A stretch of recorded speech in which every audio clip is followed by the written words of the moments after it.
Denis Sassou Nguesso, c'est l'un des doyens des présidents de la CEMAC.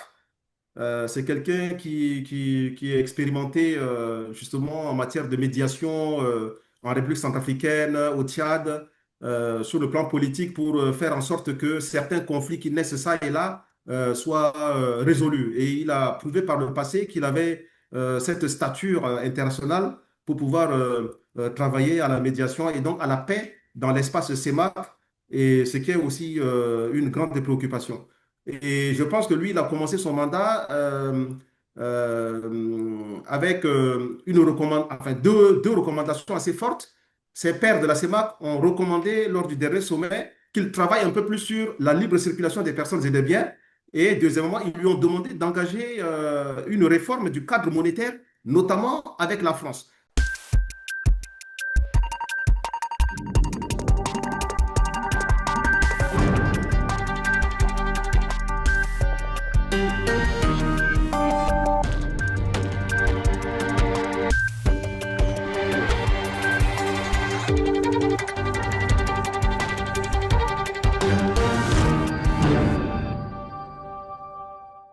Bonsoir à tous et bienvenue dans l'entretien du jour. Quel avenir pour la CEMAC, la communauté économique et monétaire de l'Afrique centrale? Début septembre, le centrafricain Faustin Archange Touadéra a passé le flambeau à son homologue congolais Denis Sassou Nguesso après 2 ans passés à la tête de l'institution sous-régionale. Et pour en parler ce soir, nous recevons le docteur Dominique Désiré Hérénon. Bonsoir.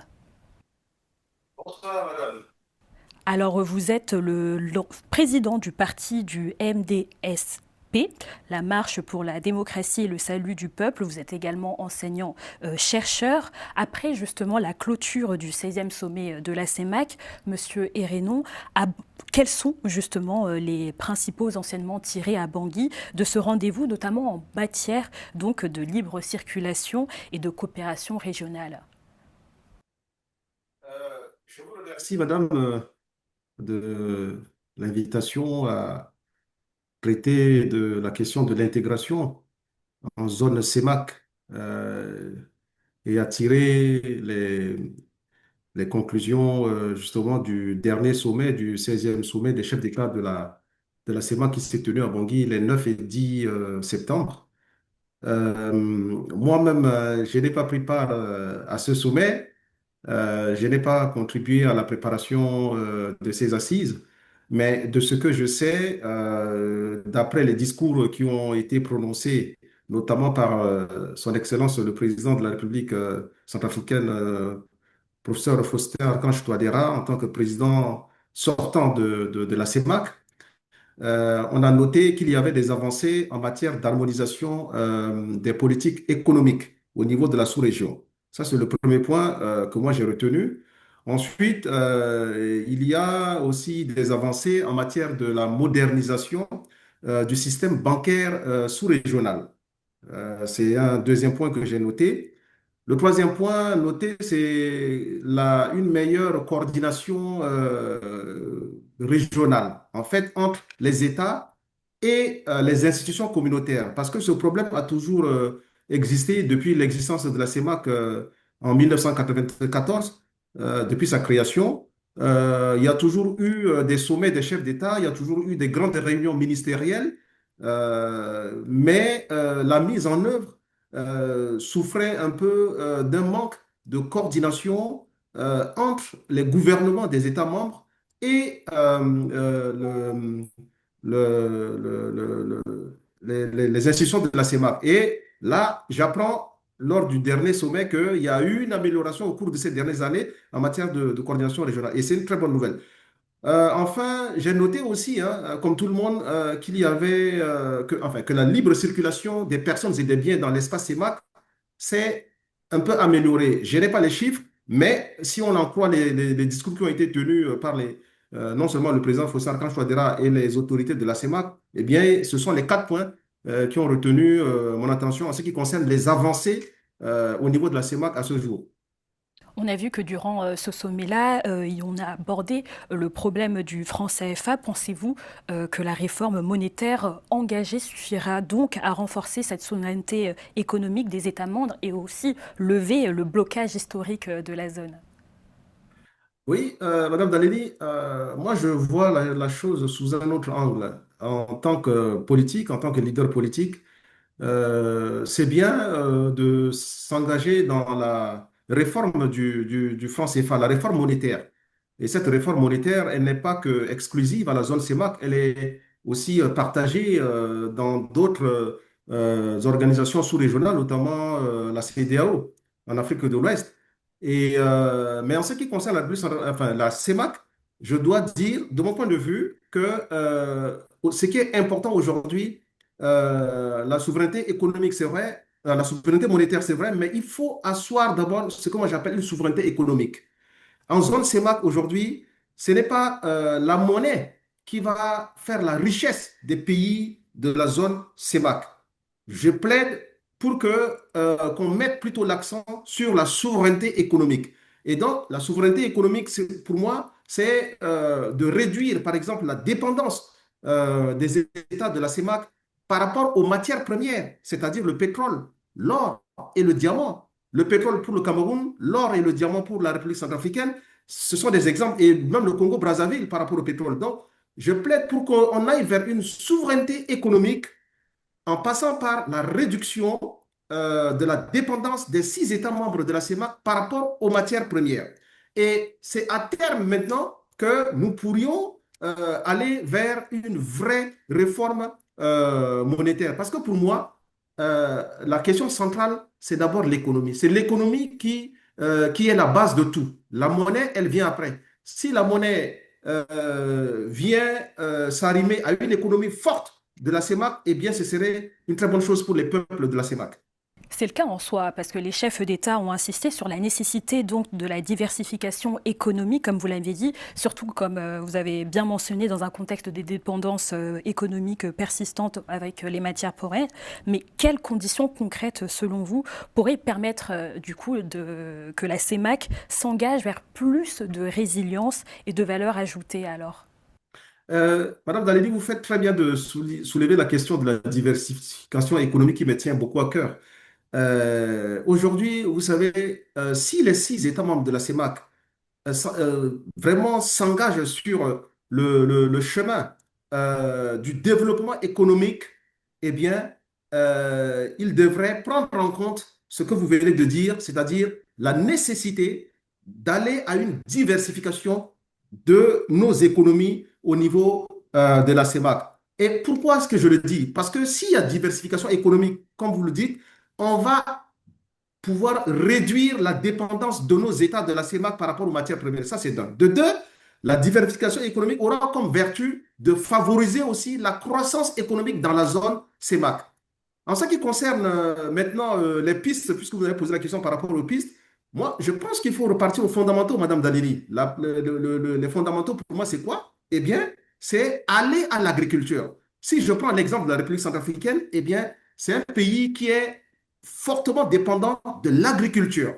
Il en est de même pour l'économie camerounaise, il en est de même pour l'économie du Congo-Brazzaville, même s'il y a du pétrole, il en est aussi de même pour le Tchad, etc. Donc, l'agriculture et l'élevage sont les fondements même des économies des pays de la CEMAC. Donc, comme première piste pour la diversification économique en zone CEMAC, il faudrait que les chefs d'État, que les gouvernements travaillent de façon forte sur l'agriculture et de sorte qu'on ait une agriculture non seulement vivrière, mais une agriculture de rente avec la possibilité, et j'ajouterai, avec la possibilité d'une transformation au niveau local des produits agricoles. Ça, c'est une deuxième piste. Je vois aussi l'action qui doit être réalisée sur les forêts et le bois. Pourquoi est-ce que je le dis? Parce que si aujourd'hui, au niveau de la CEMAC, euh, les bois sont exploités, c'est vrai, mais c'est tourné vers l'exportation. Et moi, je plaide pour que, en plus de l'exportation, qu'on puisse développer les industries de transformation du bois dans l'espace CEMAC et ça va contribuer justement à rendre nos économies un peu plus fortes. Et je terminerai aussi par la question des mines et de l'énergie.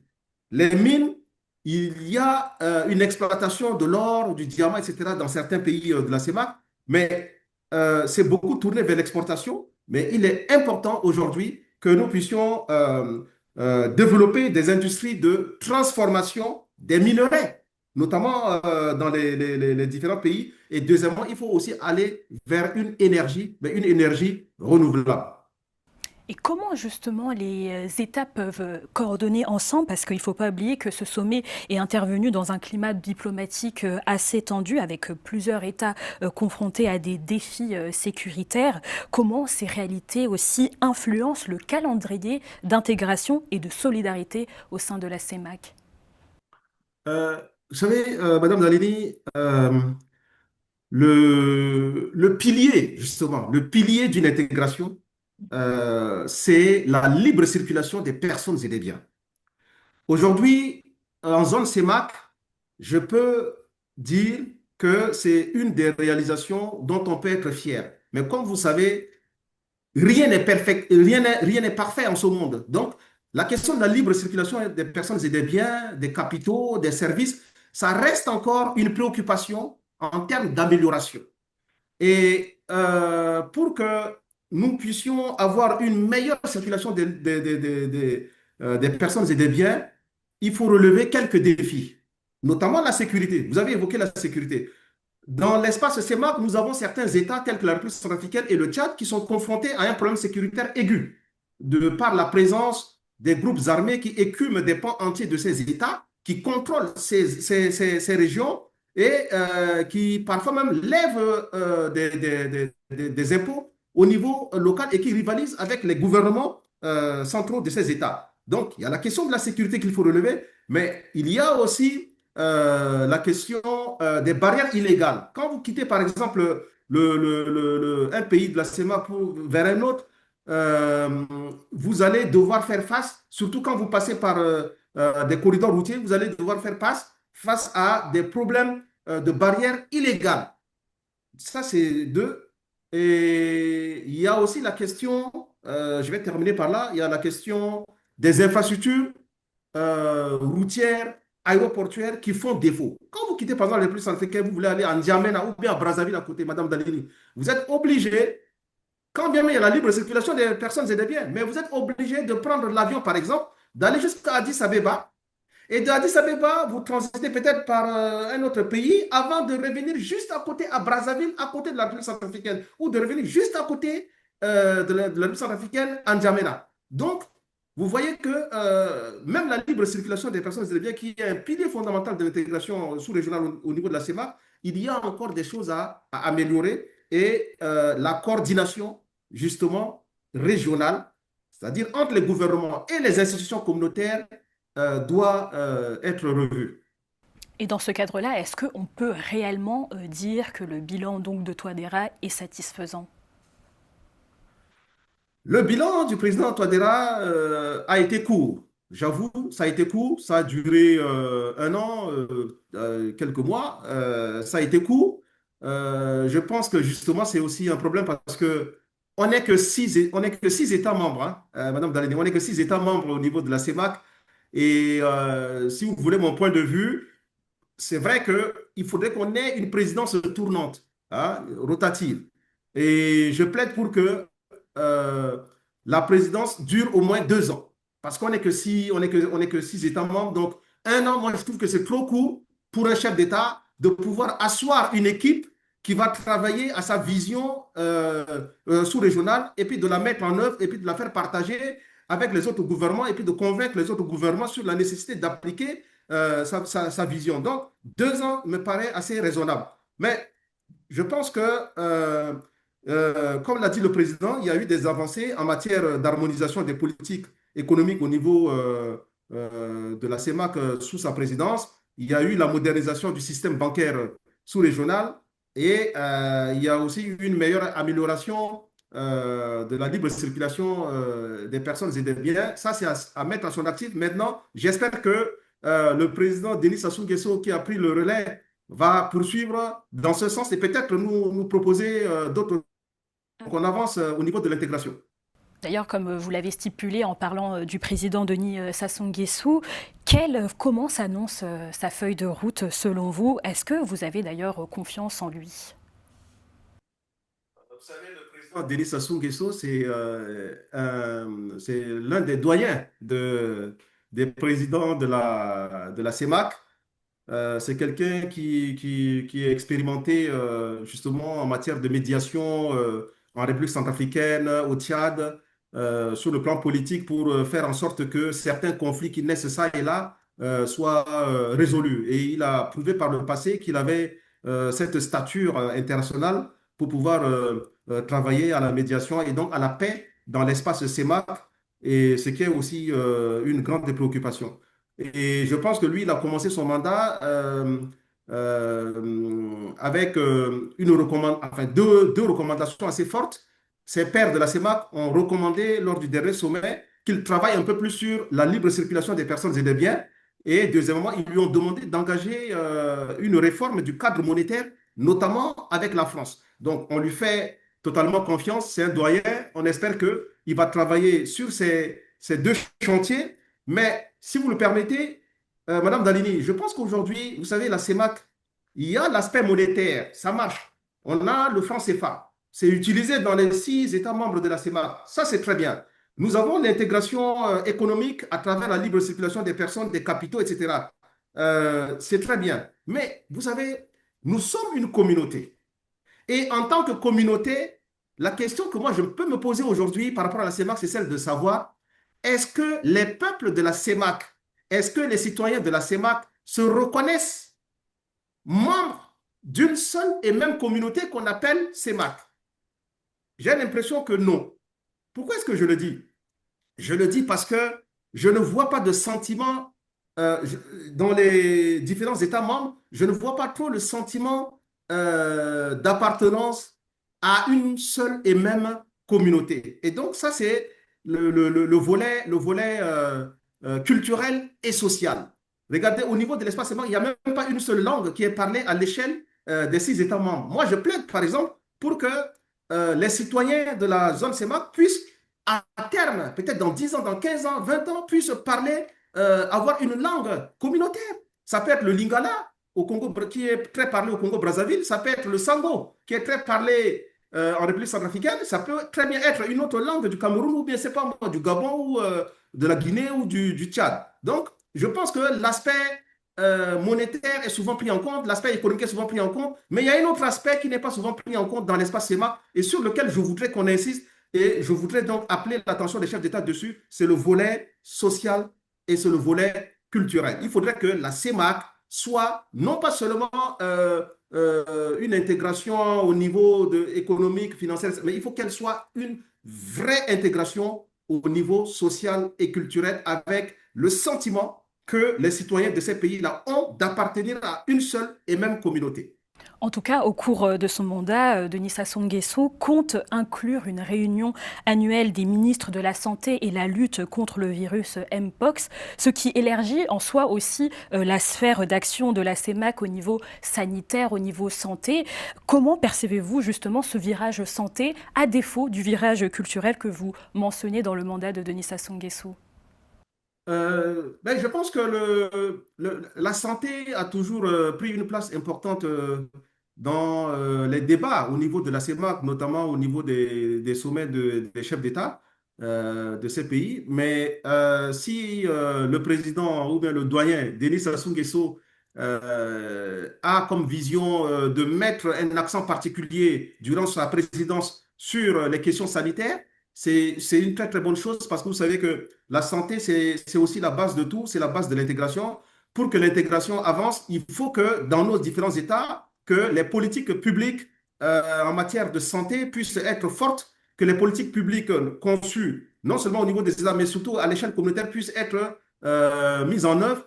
Et il est important justement qu'on puisse travailler dans le cadre régional à mettre en place un système sanitaire qui puisse profiter à l'ensemble des citoyens de la CEMA. Et je reviendrai toujours à ma préoccupation, hein, celle de prendre en compte le volet social et culturel. Monsieur Hereno, on arrive bientôt à la fin de l'émission et avec la nomination récente d'Ezekiel Nibigira, diplomate donc burundais, à la tête de la commission de la CEAC pour un mandat donc de 5 ans. Comment voyez-vous cette nouvelle gouvernance et le renforcement en soi de coopération entre la CEMAC et la CEAC? Je salue la nomination du nouveau président de la CEAC et je lui souhaite plein succès dans ses fonctions au service des peuples de la CEAC. Et moi, je suis de ceux qui pensent, je ne suis pas le seul, Madame Dalini, peut-être que vous aussi ou bien d'autres, je suis de ceux qui pensent que, il est important aujourd'hui que plutôt que de rester dans le cadre d'une coopération entre la CEMAC et la CEAC, qu'on aille vers une fusion de la CEAC et de la CEMAC. Parce que, figurez-vous, la CEMAC, c'est la communauté économique et monétaire de l'Afrique centrale. La CEAC, c'est la communauté économique des États de l'Afrique centrale. Il suffit de supprimer la CEMAC, de prendre le M de l'acronyme CEMAC qui renvoie à monétaire, on l'intègre dans la CEAC, ça fait CEMEAC, ce qui donnerait Communauté économique et monétaire de l'Afrique centrale. Donc, moi, je suis pour que la CEMAC disparaisse aujourd'hui et qu'on ait une seule et même organisation pour l'ensemble des pays qui sont aussi membres de la CAC. Parce que, figurez-vous, les pays membres de la CEMAC, les 6 États membres de la CEMAC, sont tous membres de la CAC. Et je me demande pourquoi est-ce qu'on continue de rester dans le cadre de la CEMAC alors qu'on est tous membres de la CAC. Ce qui manque, c'est juste le volet monétaire qu'on peut très bien intégrer dans la CAC pour que pour que nous ayons une seule organisation désormais et que ça nous permette de gagner non seulement en temps, de gagner en énergie et de gagner aussi en économie. Et puis, au lieu qu'on ait 2 sommets CAC, CEMAC, à chaque fois qu'on ait plutôt un seul sommet CAC dans lequel les idéaux de la CEMAC peuvent facilement être relayés et défendus. Voilà ce que moi je pense de l'existence de la CAC et de la CEMAC. Et donc moi je voudrais que ça disparaisse pour qu'on ait une seule organisation qu'on appellerait CEMEAC. Voilà. Et pour conclure, quel est votre dernier mot de la fin sur un avenir beaucoup plus stable et prospère pour l'ensemble donc de la région? Euh, Moi, en tant que citoyen de la CEAC, si vous voulez aussi de la CEMAC, je plaide pour que nos dirigeants travaillent beaucoup plus en direction du développement économique de la région. Le développement économique de la région. Et pour moi, c'est le défi le plus important. Et je pense que si ensemble ces États-là travaillent réellement au développement économique, ils seront forts. On va être une région émergente et on pourra aussi rivaliser avec les autres organisations sous-régionales ou régionales. Au niveau de la région Afrique centrale, on a beaucoup de richesses, on a beaucoup de ressources et on a des ressources minières. Mais pour moi, la meilleure ressource qui soit, et il y a beaucoup qui partagent ce sentiment-là, ce sont les ressources humaines. Donc, il nous faut développer le capital humain et le développement du capital humain n'est possible que si nous réussissons en tant qu'État de la sous-région à travailler sur le développement du capital humain. Donc, il faut un bon développement du capital humain pour pouvoir aller vers le développement économique et faire en sorte que ce soit l'homme, que ce soit les citoyens de la région qui puissent bénéficier de ce qu'on fait au niveau de l'intégration. Parce que l'intégration, elle est pensée par les peuples de la région, elle est faite par les peuples de la région et elle doit bénéficier aux peuples de la région, non pas aux dirigeants. Merci beaucoup, Monsieur Dominique Désiré Hérénon, enseignant-chercheur et président du parti MDSP, la Marche pour la démocratie et le salut du peuple. Merci d'avoir accepté notre invitation. Madame Dalili, c'est moi qui vous remercie et je remercie tous les auditeurs, les téléspectateurs de Global Télé Sud Africa, la chaîne que je suis beaucoup. Merci à vous. Merci à vous. C'est la fin de l'entretien du jour. Bonne suite de programme sur Global Africa Télé Sud.